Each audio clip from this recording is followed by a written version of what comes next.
Hello, everybody. This is Wrestling Rampage. I'm Joey. I'm Tommy. I'm Thomas.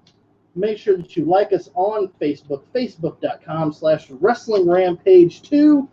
Follow us on Twitter at Wrestle Rampage. Hit that subscribe button because we do have some more awesome and great videos coming to you guys. You can trust us on that. Today, we're going to be doing the top 10 greatest WWE Summerslam matches. So now, you know, maybe you guys might agree with this list, or maybe you guys might not agree with this list. If there is a match that that we didn't list that you guys enjoyed, let us know in the comments below. We like to hear your guys' opinions on what's your favorite SummerSlam. So this is our top 10 favorite SummerSlam matches. Yes, we compiled a list of some of the greatest SummerSlam matches of all time. In our opinions, you know, everybody's opinion is different. So, yeah. So, make sure you guys send us the your favorite SummerSlam match. Yeah. With that being said, we'll go ahead and get started with number 10 is Mick Foley versus Ric Flair in an I Quit match at the 2006 SummerSlam. Yeah, that was actually a great bloody physical match. Well, a little backstory to that is Ric Flair wrote a book called To Be the Man. Yeah. And he said in his book that Mick Foley was not a wrestler. He called Mick Foley a glorified stuntman. And, you know, of course Foley had to respond. Mick took offense to that. Oh, yes. So, a very, very bad offense to it. So, I mean, and well, I mean, at the time, before that anyway, Mick Foley and Ric Flair pretty much always had heat with each other. Yeah. Leading back to ECW when Mick spit on the WCW tag belts and threw them down, and Rick thought that was disgraceful. Which I mean, he goes, well, he didn't hear the whole interview, but Mick, you spit on the belt. Yeah. I mean, I understand there's pride, but there's also a championship belt involved in too. But to me, I think it all to do with their heat. So, but I do myself, I really do think that they did respect each other. Both are bona fide Hall of Famers. They are WWE Hall of Famers. Well, they had a great I Quit match, though. They did. You know, Very all bloody. Very, and this is before they went to the PG era and they started cutting out the blood and everything. And it was a pretty brutal match. Yeah. I mean, both their faces looked like crimson masks. I mean, you could hardly see their faces because both of them were so bloody. And of course, the Nature Boy Ric Flair makes Mick Foley say I quit. But it wasn't really Mick. It was more of Melina being involved in that, which I didn't understand that. Right in there. Just like when she gets around. And she gets around, and plus the time that Vince is like, you want to keep Melina's job, Mick? You have to kiss my ass. And he kisses it. The shade! That's right. Yes, Mick, back in the day, Mick went to the... I said... Eddie kissed Vince's ass. Was a member of the I Kiss Vince McMahon Club. The Vince McMahon Kiss My Ass Club. And Ric Flair made Mick Foley say I quit at the 2006 SummerSlam. We're going to go into the ninth.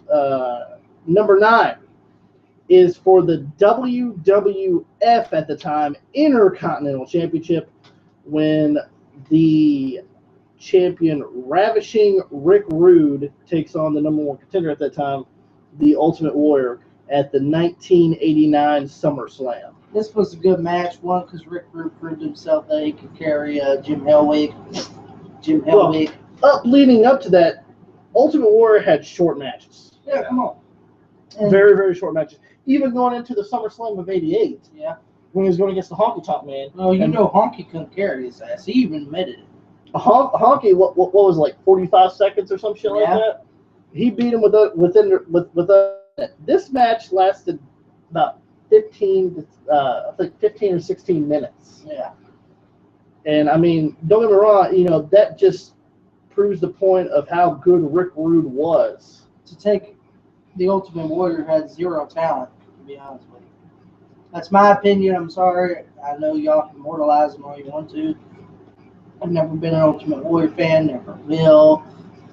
He's a dick, and rest in peace where all the other dicks are. I'm sorry if you're a dick in real life, when you were alive, you're a dick in the afterlife.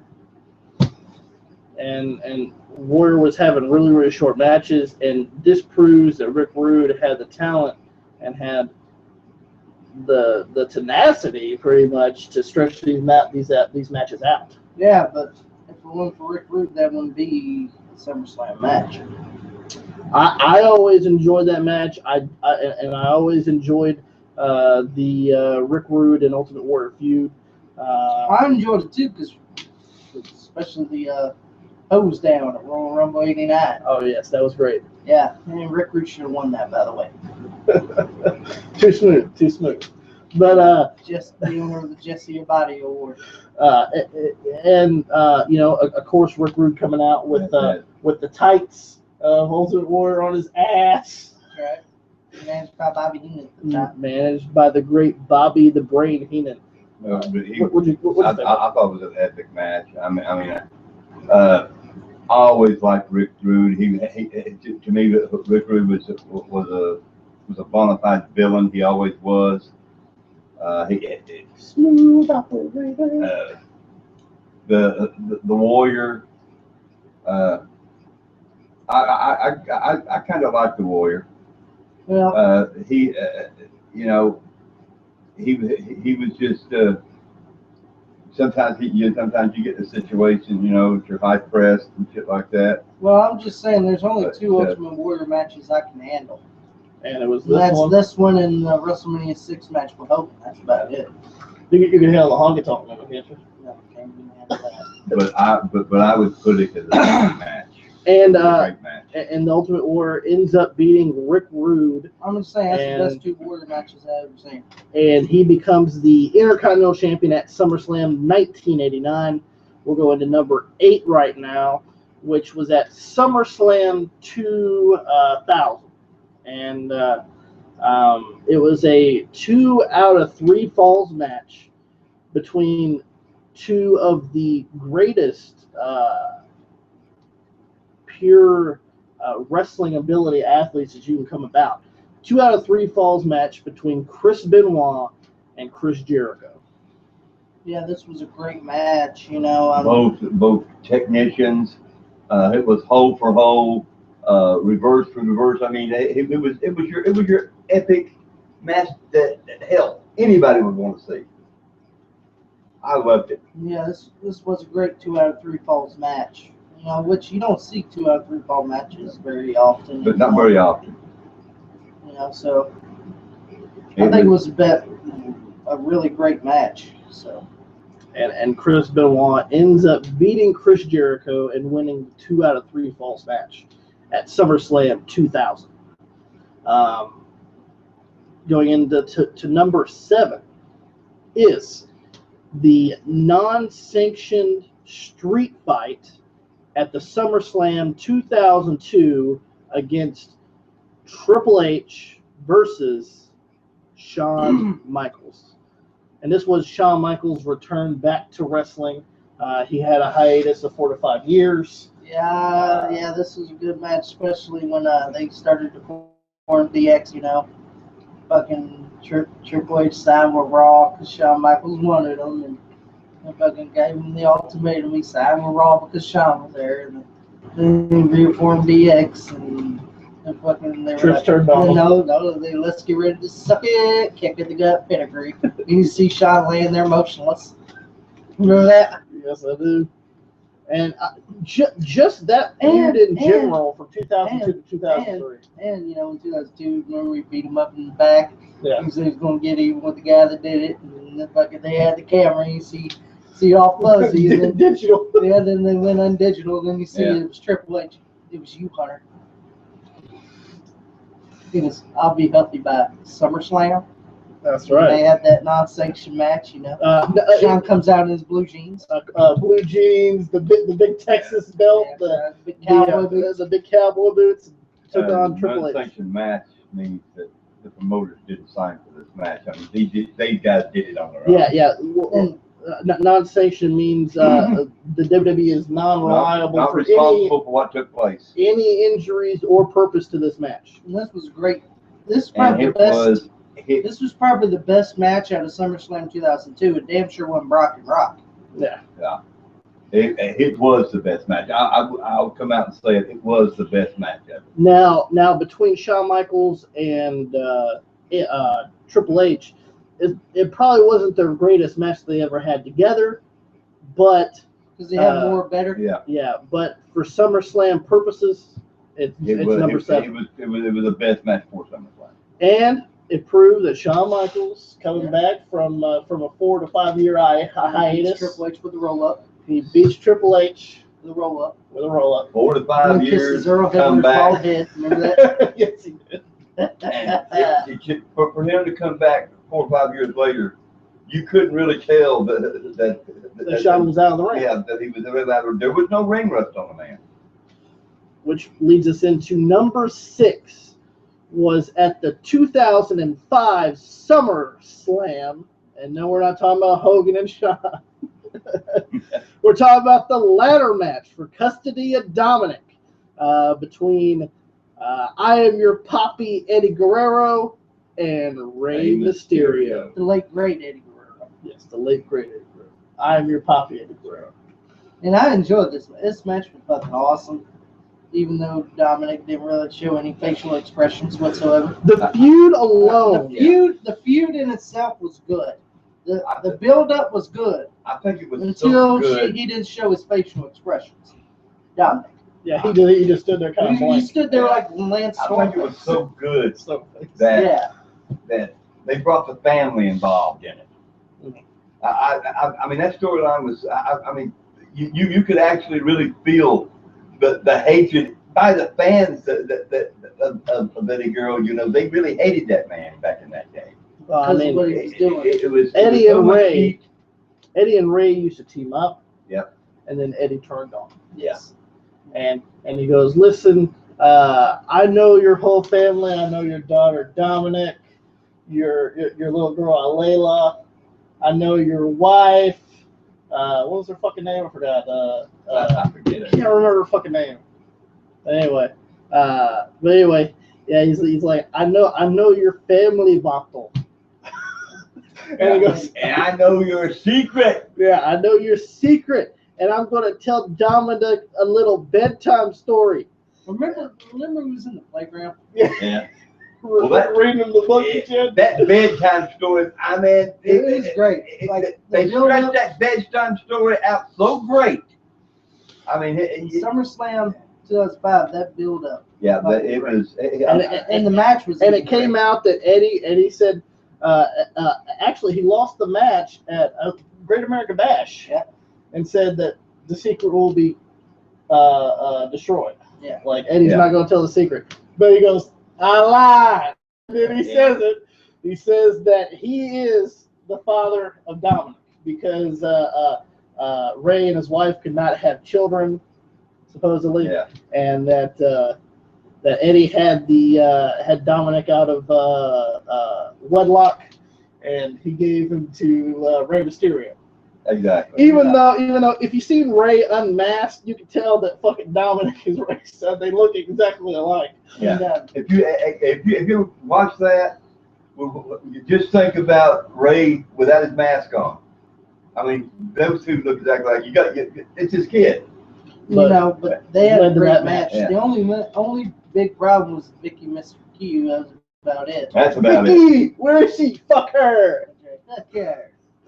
But Vicky fucked up her cue. She was supposed to come out there, I believe, knock Eddie off the ladder, and like Ray went up there and grabbed him because fucking Vicky didn't come back in there. And then when he landed, he started punching. Vicky, where is she? Fuck her! And then finally, here she comes. Yeah, here she comes out of nowhere. But that's the only bad part about this match. But the match in itself was really good. And the winner of the custody of Dominic match is, of course, Rey Mysterio, who gets his real son anyway. Yeah, and it was just a beautiful match. And I got to give credit to the writers. This right here, time. They did a fine job. They stretched all that right there out. I mean, I got to give credit to the writers this time. Most usually I say the writers suck because they give you dumb shit, that you wouldn't believe. This right here, they made it seem so real. You could probably put yourself in their place like that. Well, we're going to number 5, which really didn't need to tell a story. What it is it's the TLC match, the first one they ever had at SummerSlam 2000 for the WWF Tag Team titles, when the champions Edge and Christian put their titles on the line against the Hardy Boys and the Dudley Boys. You already know this was going to be on the list. Oh, yeah. And they had a great TLC match. The match was great. But Demolition Derby. It had to be great. It was just, but they got got an accident out on I-95. You got 3 of the best tag teams of that era. It looked like a record on I-65. It was that brutal. It was brutal. You got 3 of the best tag teams in the Attitude Era, and they just blew it out of the water. Yeah, their 17 match was way better than this one, but this is SummerSlam. Yeah, we're doing SummerSlam match. But this was probably the best match. This was the catalyst for the better match at WrestleMania 17. But if it wasn't because of the success of this match, they wouldn't have had it. They would not have had it. Because this right here match is what started it all. I mean, it was. Which, if you go back and look at the reason why it was TLC is Edge and Christian was using the chairs. They were using the concerto. Yeah, and guess who invented the table, ladders, chairs. And the Dudley Boys were using the tables, and the Hardy Boys was using ladders. So they said, screw it, we're going to make a TLC match. That's right. TLC, oh my. That's right. And I got to tell you what you had. And Edge and Christian pulled out to retain their WWF Tag Team titles. But Tommy was right. You had 3 of the best tag teams in that era. I mean, man, what could you expect? There couldn't have been anything better than what we saw. It was so, I watch it. I love it. Shit. We go to number 4, which is at the SummerSlam 1992 main event in London. First time ever the Intercontinental Championship was the main event. Yes. SummerSlam 92, when Bret the Hitman Hart put his Intercontinental Championship on the line against the British Bulldog, David Boy Smith. This was a great match. Yeah, they had a few botches. Bret was supposed to jump off, and Davey didn't catch him in time. And fucking Bret has him in a reverse headlock. And going back to the story of it was Diana, British Bulldog's wife, which is Bret's sister. Yeah. They had a little family tension, and it was supposed to resolve it at SummerSlam 92. The match was a very long match, and it was very good. This is probably the best British Bulldog match of all time. Mm-hmm. Out of all his matches, this was the best one. And of course, this is what catapulted Bret to the WWF World Title. Yeah, because in late '92 he started getting the world title push. Yep. And he beat Flair like a couple months earlier. This is what gave him his title push because I really don't think if this match would have come about that I really don't think the messed up part pushed. After the SummerSlam match, Davey loses the title to Shawn like a couple days later. And the winner and the Intercontinental Champion from SummerSlam '92, and he won by like a fucking reverse cradle. Yeah, fucking reverse Brett was cradle. going for a sunset flip. And Bulldog grabs his legs. It just lays down. Yep. And British Bulldog was the Intercontinental Champion. Going into number 3, another and on this list you're gonna see some multiple superstars, and most of the titles on here are for the Intercontinental title. Because if you gotta remember back then, the Intercontinental Championship meant a lot. It meant a lot, and it was the workhorse. Yes. Yes, your WWF champion was the showman. He was the one who was on the posters. But the one who made the matches was pretty much the Intercontinental Champion. And we go to the and for that, I tell you, see, well, you had the U.S. title, you had the Intercontinental title, you had the World title. Well, if you could get it goes like this. If you could get that U.S. title, you're in shot for the Intercontinental title. You get the Intercontinental, you're in shot for the World title. For the this is number 3 for the WWF Intercontinental Championship ladder match at the 1995 Slam versus with the participants of Razor Ramon and the Intercontinental Champion Shawn Michaels. Yes, this was a great ladder match at SummerSlam 95. The best match out of SummerSlam 95. Damn sure wasn't King Mabel and fucking Diesel. And Bob Holly versus Triple H. And it damn sure wasn't Skip and Barry Horowitz. I like Barry Horowitz. That should have been on the list. It should have been on the list. But not as good as the WrestleMania 10. No, the WrestleMania 10 match was better than this. But this is SummerSlam, and this was a really good ladder match. But here's the thing. A lot of people didn't know, in 95, I think this is in 95. Yes, it was 95. In 95, we couldn't use ladders and couldn't use weapons. So they had to think of a way not to use the ladder in this match. How to not to use a ladder in a ladder match. Yeah. To make a lot of Y'all figure that one out. No, but they made it work. That's the most amazing thing. They made it work and made it a great match. But to me, it was amazing. I mean, they must have worked long and hard to not use a ladder in a ladder match. You got the great WWE two Hall of Famers. WWE Hall of Famers is Shawn Michaels and Razor Ramon. You're going to get a great match. Especially coming off the WrestleMania 10 match, which was a success in '94. Then they're going to do it in '95. And I'm telling you, Razor Ramon is Intercontinental Champion. I actually enjoy it too because he was a workhorse too. Oh yeah. If he had his head on straight. When he's not doing the booze and the pills, he can work. He can work. But the champion was Shawn Michaels, and he retained his Intercontinental Championship. Yes, he did. At SummerSlam '95. Somehow he did, without even when he jerked the belt and jerked back up, and then he had to grab it again. Yeah. But he won it. Going into number 2 is for the WWF Championship at the SummerSlam of 1994. Steel cage match, brother versus brother. Bret the Hitman Hart takes on his own brother, the Rocket, Owen Hart. And this was a great cage match. And I enjoyed the blue cage. I'm giving you a heads up right now. I love the blue cage. When I watched SummerSlam 94, I love that blue cage. And this was a great steel cage match between Owen Hart and Bret Hart. Because Owen beat him.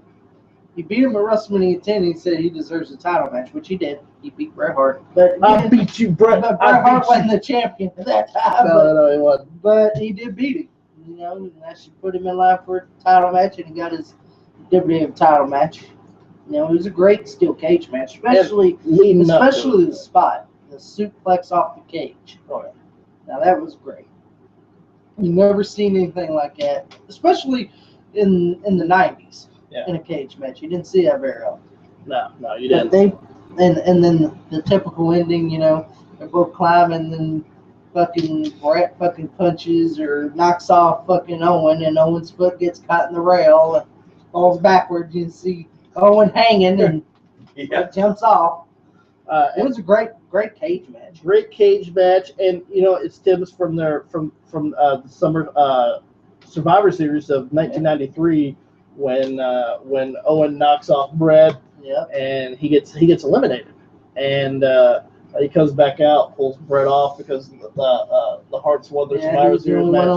He was the only one eliminated. He got pissed off, and that's really where the feud really started. Then right they there. worked themselves out, and then they started teaming up. And at the Royal Rumble, they teamed up against the Quebecers. Yeah. And then Owen kicks Brett's leg out his leg. And kicks him while he's down. While he's down. One of the most shocking things I've ever seen in the World Wrestling Federation. but it was like Brett because Owen. It was like Owen pushed him into it because Brett said, "I will not fight my brother," and Owen actually pushed him into it. I mean, he did going into the WrestleMania. Yeah, he would attack Brett any chance he got. Owen would tell him, "Say, you're gonna fight me one way or another. You're gonna fight me." And then they meet at SummerSlam and had a knockout drag out. It was a knockout drag out, and it was beautiful. I think both of them they were such goddamn good chemistry together. How could you not like it? Damn. I love it. And of course, Brett was the champion, and he walks out as the WWE champion. And don't forget Jim the Animal Neidhart there, attacking Brett. What? No, yeah, he was trying. Him and his PJs. And Bulldog came in there. Yeah. Even though he got dragged over the rope. Yeah, Bulldog was down. But we're going to go ahead and we're going to go to number 1. And if you guys don't know what number 1 is,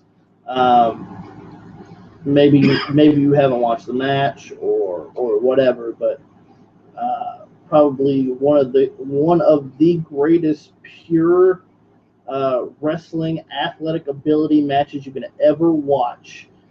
Still to this day, one of my favorite matches of all time. Same here. It's for the WWF Intercontinental Championship at the 1991 SummerSlam, when the champion, Mr. Perfect, puts his IC title on the line against Bret the Hitman Hart. Oh, this was a great match. The only thing that I didn't like about the match was seeing Coach. Coach. No. Yeah, we're not talking about Jonathan Coachman here. Yeah, we're talking about there was a Coach get up. It was with Mr. Perfect. I believe it was John Tolis. I'm sorry, he didn't fit for Mr. Perfect. Who used to be a professional wrestler in the early days, and he becomes the coach. Well, he didn't fit for Mr. Perfect. He didn't fit with it at all. And the worst part was Mr. Perfect had a bad back in this match. Yes, he did. Yeah. His back was really bad, but he made sure to make it to SummerSlam for Bret. Mm-hmm. He promised Bret that he was going to make it to SummerSlam, and they had a great match. And then that match, even with a bad back. I can tell that Bret was taking it easy on him. Was not, slamming him. Well, you couldn't really tell the way he was bailing him around the ring. You could tell Mr. Perfect wanted to still do his shit. Yeah. Give the fans what they wanted. But see, Mr. Perfect and Bret Hart, they always had great matches. Even in King of the Ring '93, when they had that shitty King of the Ring. Your dad never beat my dad. That was a great match in King of the Ring '93 also. But they always had good matches, Mr. Perfect and Bret Hart. Even before '93, before this. Once again, even in the '80s. It was a chemistry between them both that really what that was. They just had good chemistry. It was to each other. It was so great. And if you want, you could watch the Mr. Perfect documentary, and Curtis Axel even says every time him and his dad would talk, he would always talk about the matches he had with Bret. How well they worked together. Mm-hmm. And they had great matches, but this was probably the best one they had. Oh yeah, at SummerSlam '91. But when we talk about it, you couldn't ask for no more respect than that. Oh yeah. They just put on a great match. Wrestling clinic. Yes, it was probably the best wrestling match of SummerSlam of all time. You know, in our opinions, you know, if you don't believe us, watch that match. You know, go to WWE Network. It's on WWE Network. Watch Go to it and YouTube watch it. for once or YouTube, WWE Network. If you have the SummerSlam anthology, like I do, watch you can watch that match. SummerSlam 1991, Mr. Perfect versus Bret Hart IC You title. would not believe what took place in that right there match. I mean, it was pure technician. Like I said, and I love them kind of matches. Hold for hold, remover for mover. I fucking like matches like that. You know, it was just a great match. You know, and that's why it's number one. And of course, Mr. Perfect had the bad back. Yeah. And he does the honors for Bret. Bret wins. Yep. Bret wins the WWF Intercontinental Championship. And he rips off Mr. Perfect's singlet. Yeah. And he's holding it over his shoulder with the IC belt. But if you don't believe us, go back and watch that match. That match is fucking amazing. Actually, watch all 10 of these. Yeah. All 10 of them. All 10 of them are really. I mean, it's the kind of thing that's on your edge of your seat shit. You don't know what you really don't know what's going to happen. If you don't want to be on the edge of your seat, you'll be hearing the worst yourself. Yeah. Yes, you will. So if you do want to see the best, check these out. Yeah. So and if there's a match you didn't agree with, or if there's a match that you thought was better than any of these matches, a match that you think is one of the greatest matches of SummerSlam history, let us know in the comments below. We'd like to hear your guys' opinions on that. No. This is just our opinions. That's what we did. You got opinions of your own? Go ahead.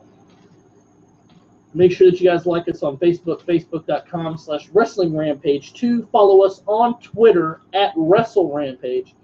Hit that subscribe button. We got more videos coming up this week. We got a video we're gonna be doing here soon. We're thinking about doing the WWE SummerSlam worst matches in SummerSlam history. Gearing up for SummerSlam this Sunday, live on the WWE Network. For only $9.99. For only $9.99. And don't forget that NXT is going to be the day before SummerSlam on the 20th, this coming Saturday, on the WWE Network as well. So make sure you guys go and do that. Who could ask for anything better? This weekend is going to be awesome. You got NXT Takeover Brooklyn Saturday. You got Sunday. You got SummerSlam. Hey. What kind of weekend is that? It's going to be a great weekend. It's going to be a great weekend, so make sure you guys do that. And make sure you guys hit that subscribe button because we do have other awesome and great videos coming to you guys this week. You trust us on that. Wrestling Rampage is that cream that rises to the top. Cream of the crop. And nobody does it better.